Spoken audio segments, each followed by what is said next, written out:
یا لوگوں کے ساتھ ملاقات کرتے ہوئے تو میں ضرور اپنے ایمان کی گواہی دیتی ہوں یا اپنے ایکسپیرینس ان کے ساتھ شیئر کرتی ہوں کہ میری زندگی ایسی تھی اور میں نے یسوع سے یہ پیار محبت پایا اور وہ میں دوسروں کے ساتھ بانٹ رہی ہوں.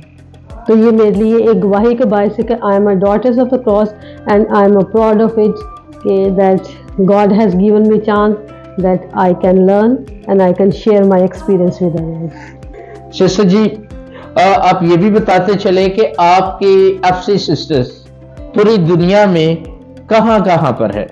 ہماری جماعت daughters of the cross international congregation ہے اور یہ مختلف دنیا کے ممالک میں پائی جاتی ہے، جیسے روم میں ہے، فرانس میں ہے، پھر اس کے بعد ہے اس کے دوسری انڈیا میں بہت زیادہ تعداد میں ہے، اس کے علاوہ دوسری بہت ساری جگہ ہیں جہاں پہ ہماری کانگریگیشن کام کر رہی ہے اور مختلف طریقوں سے، صرف ایک کام نہیں، ڈفرینٹ طریقوں سے. ہاسپٹلس میں بھی ہیں، پھر بیماروں کی عیادت کے لیے بھی ہیں، پھر اس کے بعد جیل میں بھی جاتی ہیں، ہاسٹل جیسے پاکستان میں بھی ہمارے 10 گھر ہیں، وہاں پہ بھی خدمت سر انجام دے رہی ہیں. تو اس طرح سے ہی ہماری خدمت جاری ہے اور یہ میں کہہ سکتی ہوں کہ ڈاٹرز آف دا کراس جو ہیں سسٹرز پوری دنیا میں اور پاکستان میں اپنے فیتھ فارمیشن کے حوالے سے بہت زیادہ اسٹرانگ ہے کہ خدا ان کو سر انجام بھی دے رہی ہیں اور اپنی اس چیز کا گواہی بھی دیتی ہیں کہ جس طرح سے آپ یہاں پہ دیکھ سکتے ہیں ہمارے پاس بچیاں ہیں تو ان کے لیے ہم صرف دنیاوی طور پر تعلیم کا نہیں کرتے، ان کی روحانی طور پہ بھی، جسمانی طور پہ بھی، ایموشنلی اور فزیکلی بھی ان کی صحت کا خیال رکھتے ہیں اور بچیوں کو بہت سارے نئے مواقع دیتے ہیں تاکہ وہ اپنی زندگی میں آگے بڑھیں، کیونکہ جب وہ آگے بڑھیں گی تو ان کو بھی پتہ چلے گا کہ ہم آج کے وقت کے ساتھ مقابلہ کر سکتے ہیں. یعنی پوری دنیا میں جو ہے وہ آپ کی جماعت اپنی خدمات سر انجام دے رہی ہیں. سسٹر جی آپ اس ہاؤس کی جو ہے سپیریئر ہے، آپ اپنے اس ہاؤس کی جو ہے تاریخی پس منظر کو اجاگر کریں. کیونکہ پروویڈنس ہوم جو ہمارا جو یہ ہے پہلے یہ ہالیڈیز ہاؤس تھا اور ابھی ہماری بڑی میں مینشن کرنا چاہوں گی بڑی خوش قسمتی کی بات ہے کہ اس گھر کو 60 سال کمپلیٹ ہو گئے اور سسٹرز نے جب شروع کیا تھا سسٹر ماریا ہینری کا اور سسٹر اینا زویریا اس وقت انہوں نے شروع کیا تھا ہالیڈیز ہوم کے لیے، تو یہ کہلاتا تھا سینٹ جوزف ویلا.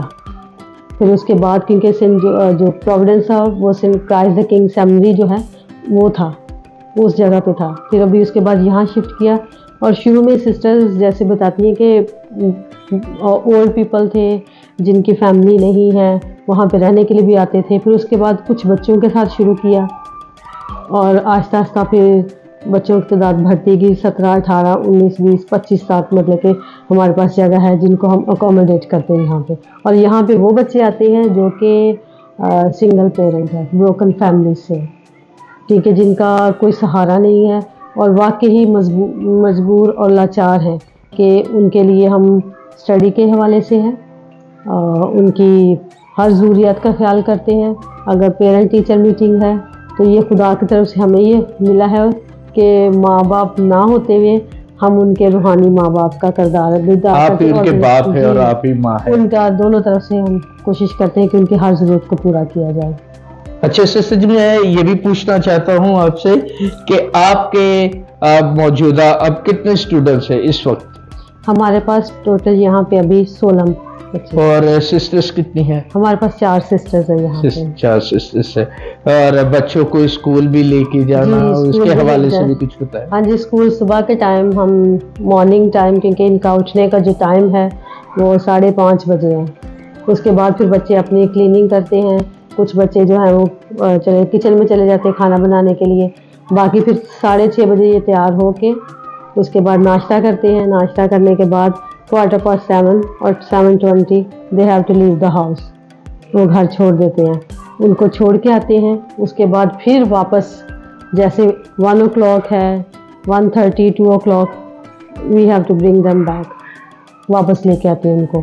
تو اس طرح سے پھر واپس جب آتے ہیں کھانا کھاتے ہیں، پھر ان کا ٹائم ٹیبل ایک ہے، کھانا کھانے کے بعد پھر وہ تھوڑی دیر ریسٹ، آدھا گھنٹہ سمجھ لیں یا 1 گھنٹہ ہے، پھر 4 بجے ان کو ہم کھانے کے لیے کوئی چیز دیتے 4 o'clock.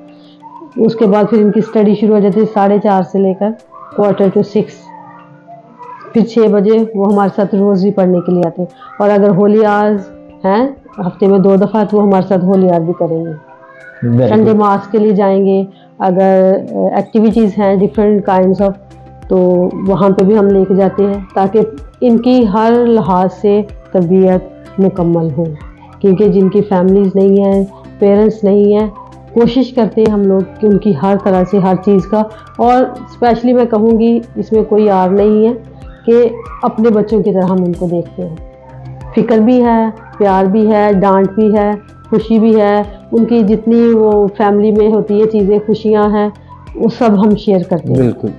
برتھ ڈیز بھی ہم ان کے ساتھ مناتے ہیں. پکنک ہے، کہیں جانا ہے بھی ایکولی ان کو یہ سکھا رہے کہ اکٹھے ہیں، اکٹھے ہونے میں برکت ہے. اس چیز کو آپ لوگوں نے بھی آگے جب زندگیوں میں آگے بڑھنا ہے تو اپنی فیملیز کے ساتھ آگے جائیں گے زندگیاں تو وہ سیکھیں گے کہ اچھا یہ ٹائم یہاں تھا اور ہم اپنی زندگیوں میں آگے بڑھیں اس طریقے سے. دیکھا ناظرین، کتنی خوبصورت بات بتائی سسٹر نے کہ ان کی خوشی، ان کا غم اور ان کا سب کچھ یہ بچے ہی ہے. سسٹر جی، جس طرح آپ نے بتایا کہ آپ جب آپ کی یہ جو جماعت کی جو بانیہ تھی اس وقت بھی جنگ تھی اور آج بھی جو ہے پوری دنیا میں جنگ کے بادل چھائے ہوئے. امن کے حوالے سے آپ اپنے جو ہے وہ مربی یعنی بانیہ کا کوئی پیغام شیئر کریں. ہماری بانیہ مدر ماری ٹریز ہمیشہ کہتی تھی be humble, be humble, be humble, کہ جب ہم ہمبل ہوتے ہیں، اپنے آپ کو جھکاتے ہیں تو خدا بہت ساری برکات دیتا ہے. اور آج کا دور ہم دیکھتے بہت زیادہ افراتفری ہے، امن و سکون نہ خاندانوں میں ہے نہ آپس میں ہے. تو اس لیے میں یہی کہوں گی کہ آپس میں پیار محبت کے ساتھ رہیں اور اسپیشلی صبر کرنا اور سننا سیکھیں. کیونکہ جب ہم صبر کرتے ہیں اور سنتے ہیں تو ہم بہت ساری برکات پاتے ہیں. سسٹر جی، میرا آپ سے آخری سوال یہ ہے کہ اب آپ جو ہے وہ والدین کو یا نوجوان بچیوں کو کوئی خاص پیغام دے کہ وہ والدین جو ہے وہ بچوں کی کس طرح نگہداشت کریں، کس طرح انہیں روحانی اور مذہبی ماحول پرووائڈ کرے تاکہ وہ بچے ایک مذہبی اور مضبوط جو ہے وہ درخت بن کر لوگوں کے لیے پھلدار ثابت ہوں. اور آپ ساتھ ہی ساتھ نوجوان بچیوں کو بھی اپنی جو ہے اس جماعت میں آنے کے لیے جو ہے وہ دعوت دے. ہاں جی، آج کا جیسے آپ کو پتہ ہے وقت ہے افراتفری کا، امن و سکون نہیں ہے.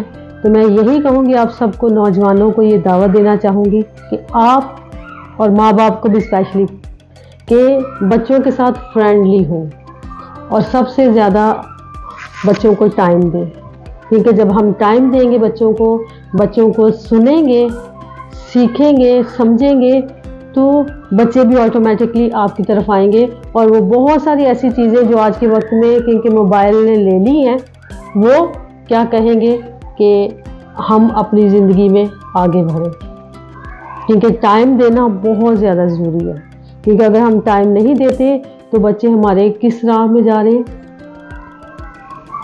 مشکل ہے ان کے لیے. اس لیے ماں باپ کا دوستانہ ماحول، سننا اور ان کے ساتھ ٹائم سپینڈ کرنا میں سمجھتی ہوں کہ یہ بہت ضروری ہے.